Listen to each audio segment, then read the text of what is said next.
بمجرد ما خرج هذا الرجل من ماكينة الصراف الآلي بعد ما سحب فلوسه، سمع فجأة صوتاً يخرج من الATM، فبص وشاف إن الفلوس اللي سحبها الATM رجعها له مضاعفة خلال دقيقتين بس. لما شاف كده قرر يسحب كل اللي في حسابه مرة واحدة، وبعد شوية انتظار فعلاً الفلوس اتضاعفت ورجع له، فانبسط جداً وفرح وفرح صاحبه المقرب.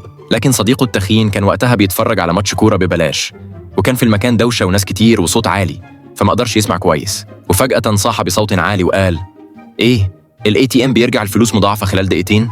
الكلام ده وصل لكل الناس اللي في الاستاد، والدنيا اتقلبت، والناس كلها جريت وبدأت تسيب المدرجات وتجري على الATM. الاستاد فاضي بالكامل، واللاعبين لاحظوا إن مفيش ولا حد فاضل. الناس كانوا بيضربوا بعض علشان يوصلوا للماكينة، لحد ما جت شركتين من موظفي الشركة بصعوبة وقفوا الATM. لكن لما شافوا الناس والوضع شغلوه تاني. والحقيقة إن من يومين جم 2 موظفين جداد في الشركة، لكنهم ما كانوش يعرفوا يتكلموا روسي، فعملوا لخبطة كبيرة في النظام، والنتيجة إن الشركة خسرت ملايين.